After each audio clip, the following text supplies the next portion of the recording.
Mavericks. This is Rob Reinhold. I'm joined by Mr. Ankit Sharma, and we are in the second to last week of January. This week, we had the markets try to break through that 200-day moving average, try to break through that upper trend line, and it was knocked down several times this week. It tried on Tuesday, it tried on Wednesday, and on Thursday, it failed pretty miserably. And then on Friday, the morning looked a little shaky, but Friday, the market continued, and basically closed almost back up at the trend line. So we didn't break through this week, and that was our call last week, that we needed to consolidate a little to gather a little bit more momentum before we can push through this big breakout point.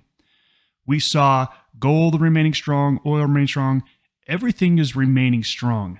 When you take a look at the international markets, they all stayed strong as well. China didn't pull back at all this week after their markets have rallied 30%. It actually went up by the end of the week.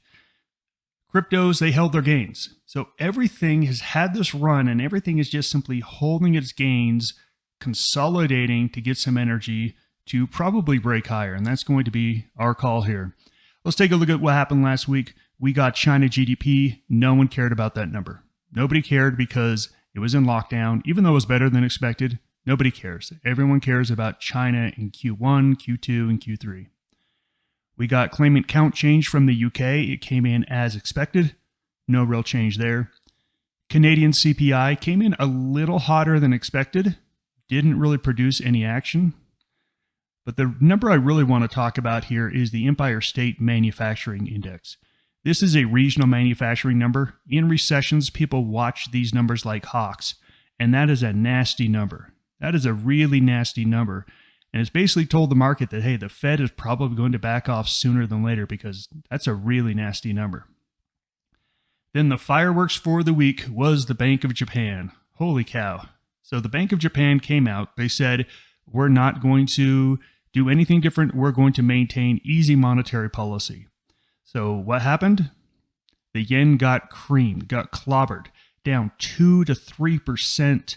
And then by the end of the night, everything was back to where it started. So we had 2% moves up, 2% moves down within the span of 24 hours. Absolutely wild. I know we had a lot of traders. Some of them caught one side, some caught the other. So great job, everyone. Everyone came out of that one very, very nicely. I do want to spend a little bit of time right now. We'll get to the yen specifically later. But the yen is definitely the most dangerous thing out there right now.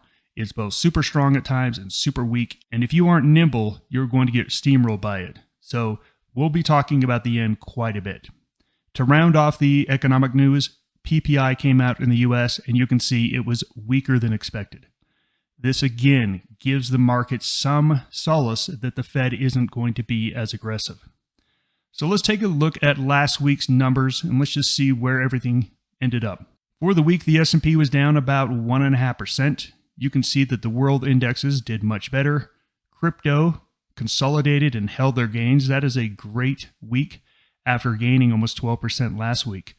Gold up, oil up. Everything, again, has been holding recent gains. That's really the story, that we've had these gains and things are holding in. They're not running right now. They're just holding in. Here is the S&P. We talked about on Tuesday, we tried to break out. Wednesday, we tried to break out. Failed miserably. Thursday, got a little doji. You can see Friday, we actually closed up at our highs. This is not a great week. It was still a down week. But you can see, technically speaking, we had spent a lot of energy getting up to this level. We said last week, we probably don't have enough energy to get through that. We need to either base before we break out or pull back. And that's what we got, a pullback. I'm looking at this saying, okay, we are still underneath this trend line, so we cannot be super bullish. But this is a bull pullback here on the daily chart on the S&P. If we get a couple more green candles, I think we're going to be right back up to knocking on the door. And I think eventually this trend line is going to be broken to the upside. What do you think is going to happen with equities here, Ankit?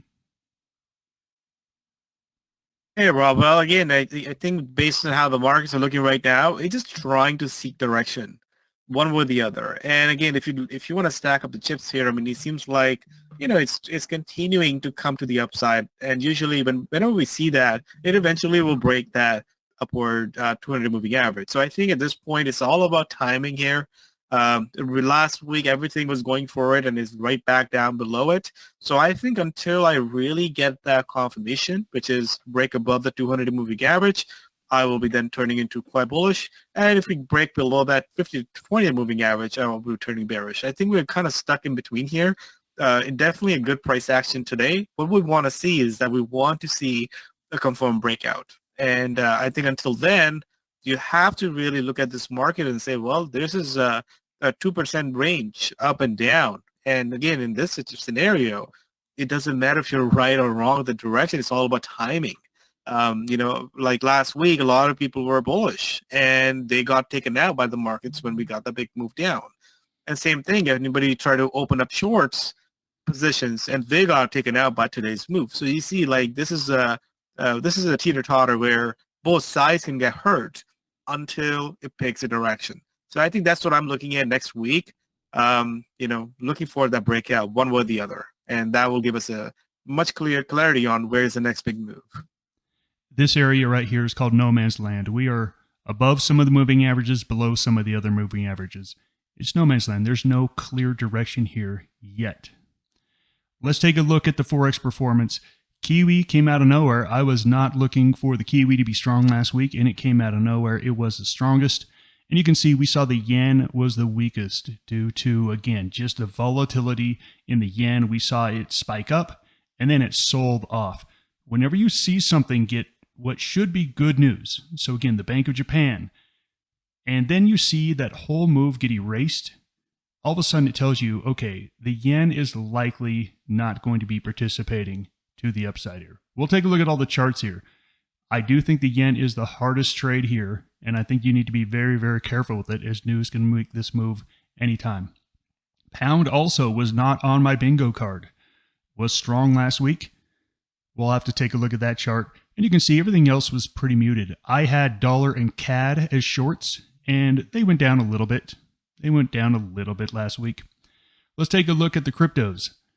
We said that the cryptos would likely base here, but we liked Bitcoin and Ethereum. And you can see they added on to their gains. So nice 2.5% gains here. Everything else was pretty much flat, except for Ripple had a nice run as well. Let's take a look at the market where it stands right now. We just took a look at the S&P. We just said, hey, until it breaks up out of this range, we can't be really bullish. Until it breaks down below range, we can't be super bearish. Right now, we are at a plus 1.5 on equities. World equities are doing much better. And this is what we want to see the S&P do. Take a look at this. We have broken out of this downtrend line. We have broken out above all three moving averages.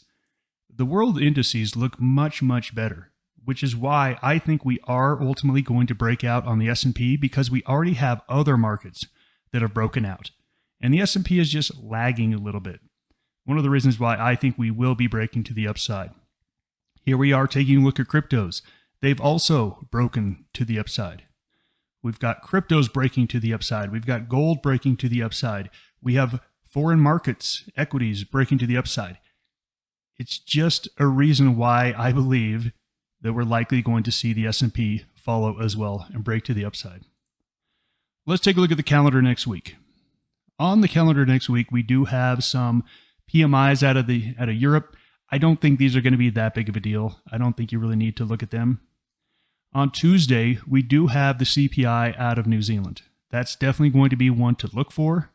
The RBNZ has been fairly hawkish, but not ultra hawkish. If this number comes out hot, you could see that the Kiwi might get a real nice bid here. And then just 3 hours later, we get Australian CPI. Same thing here. The RBA has been sort of hawkish, but not ultra hawkish like the Fed has been. A hot number might force them into being even more aggressive. On Wednesday, we do hear from the Bank of Canada. They are expected to raise interest rates by 0.25%. And that's where we are right now in the rate cycle. Most central banks, if they raise, they're going to be raising 0.25%, including the U.S. Federal Reserve. And then we do get advanced GDP out of the U.S. on Thursday. 2.5% growth. Now, GDP is looking in the rearview mirror. This is what happened in the fourth quarter of last year. So it's not real great of predicting where we are currently. But to really talk about this in a big macro terms, 2.5% growth is still strong growth. And the Fed has said we can't have this strong of growth because we have to bring down inflation. These are the numbers that cause the Fed to kind of pause and say, hey, maybe we can't back off because we still have 2.5% GDP growth. We still have 3.5% unemployment. We still have low jobless claims. This number, I think, is going to give the market a little reason to be skeptical. However, on Friday, we get the core PCE index. This is the Fed's favorite inflation index, and that should come in at 0.3%. If it comes out any hotter, this market rally will likely be sold off, and sold off very hard. We need these numbers to come in correctly to support this recent market rally, or else it could definitely be in jeopardy.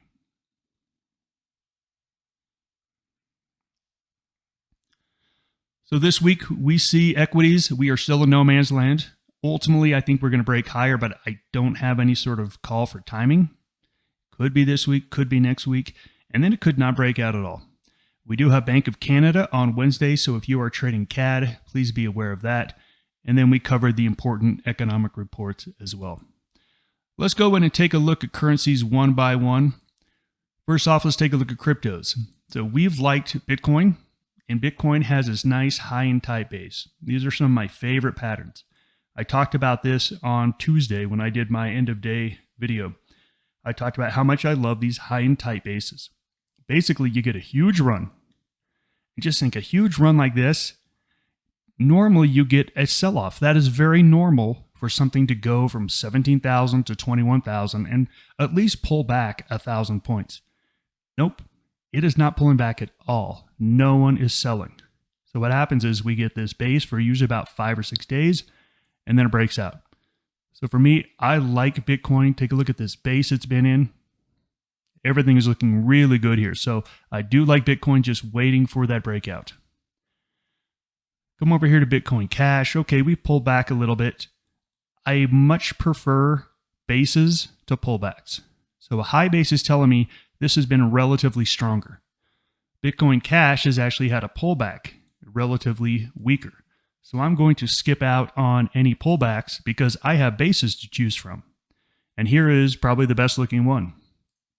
Ethereum. Ethereum is my favorite. Breaking out here 1,600.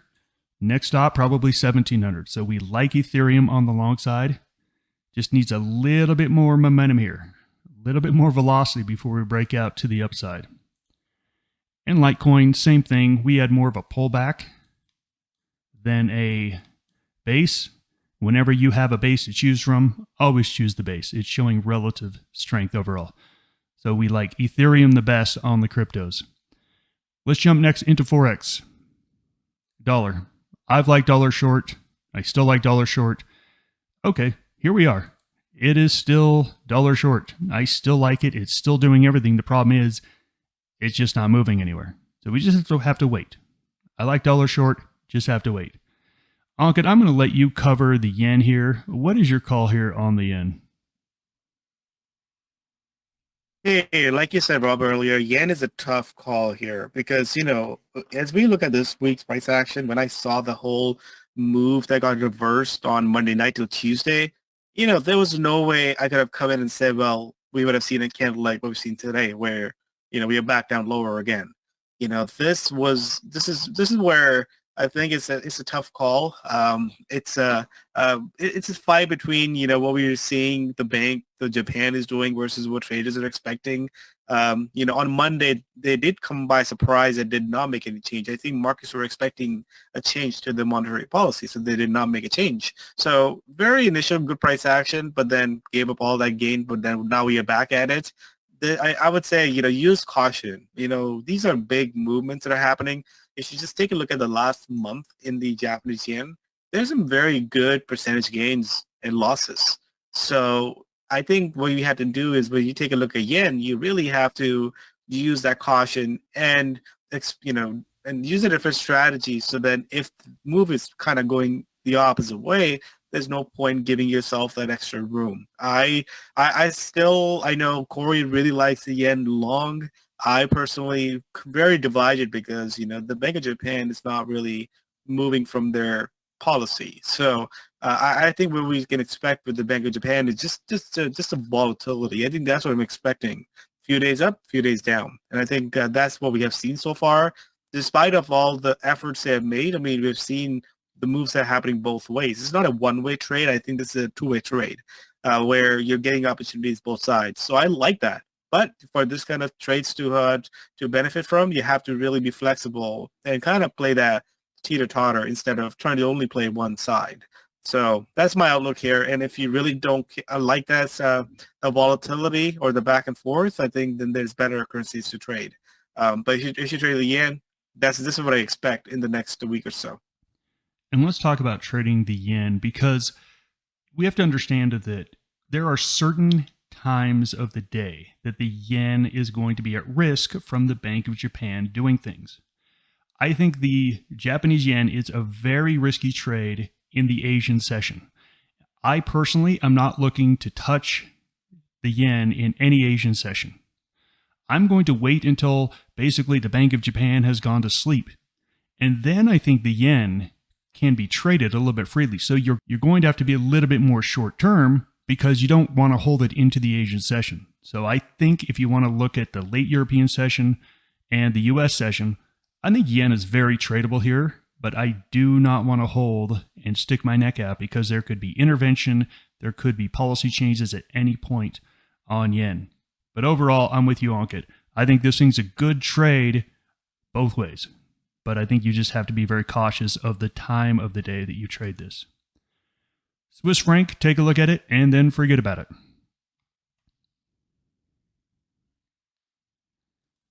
You can see that we've basically not gone anywhere. We're just stuck here in the center. If we break down below this point, then you can get a little bit more bearish. But for me, Swiss franc is nothing worth trading.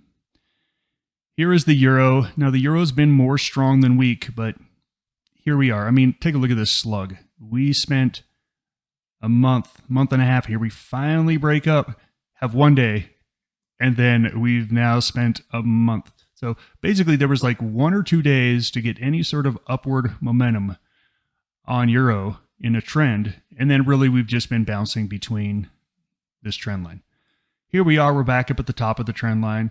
Okay, if you want to be a range-bound trader, maybe you look for a short here. I think the better trade is let it pull back and then buy it here at the bottom. I think that's a better trade. So for me, euro is on the shelf, not looking to make any trades. Here's the pound. If anyone can tell me what the pound is doing, I will listen to you because I don't know. We've got all the moving averages flat. This is very difficult to generate.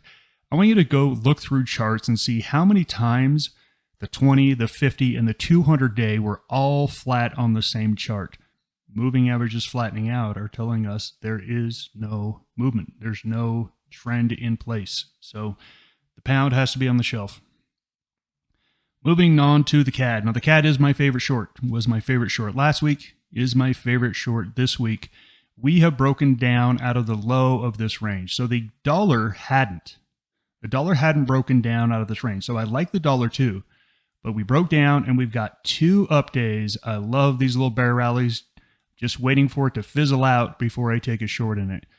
At this point, we have a little bit more momentum to the upside in velocity.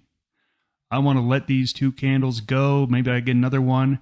This is going to be running into Wednesday's Bank of Canada meeting, but I do like CAD for a short. This is my favorite short for the period here.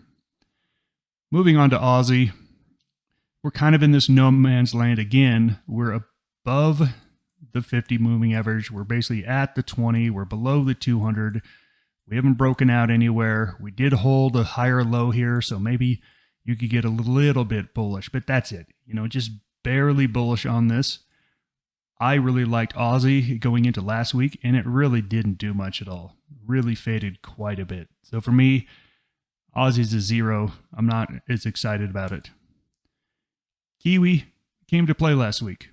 I was thinking on Kiwi was just going to be in this range. And I said, hey, you know what? Until you break out this range, I'm not interested. And you can see on Friday, we started to break out of this range. Now take a look at what we saw on Wednesday. We had this long upper shadow here and went right back into this range. I'm not ready to call a green light here on Kiwi, but I'm very close to calling green light. One more green candle up above. I'm going to be then saying, okay, well, Kiwi is now cleared out of this range and probably going back up to this most recent high. I really like the Kiwi. Until it does that, I'm just going to be waiting here for some confirmation.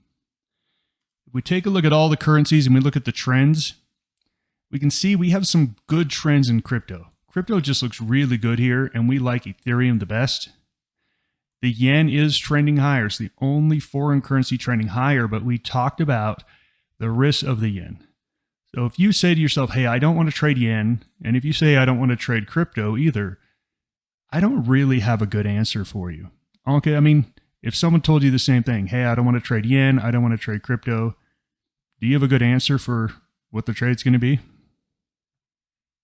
No, I mean, it's a tough call. I mean, we always talk about focus on what currencies at play. And I think outside of the dollar, which is, crowded trade, we look at the yen. I'm definitely looking for answers for what the next big trade is going to be. I think that's what markets are doing. I must say, I mean, we'll look in the charts in a bit. I do like Swiss franc short. I know we haven't really seen that direction kind of popped up yet, but I think if you look at the whole month of January, the price action of Swiss franc has been interesting. As long as that divergence continues between euro and Swiss franc, I think there's a trade there. But outside of that, I think what we're looking for is what's the next big trade, and I don't see that right now. I think I see shorter term opportunities, day to day, where things are moving up or down. But if you're trying to establish a trend for a certain something, I think it still needs to kind of come in play and give us that big reward risk ratio trade. Yeah, and I agree with you. I think there's a lot to be short here. I like CAD short, I like dollar short, I like Swiss franc short.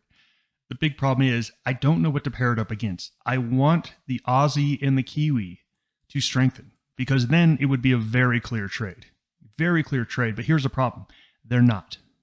And as much as I want them to, much as I hope they do, I can't wish it into existence.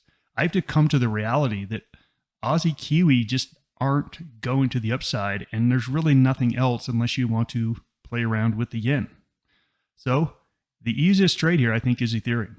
I think that is the easiest trade here. When we come down to short-term velocity, so we're now looking here on a smaller time frame, a 4-hour time frame, saying, okay, what's moving right now? You can see a lot is not moving.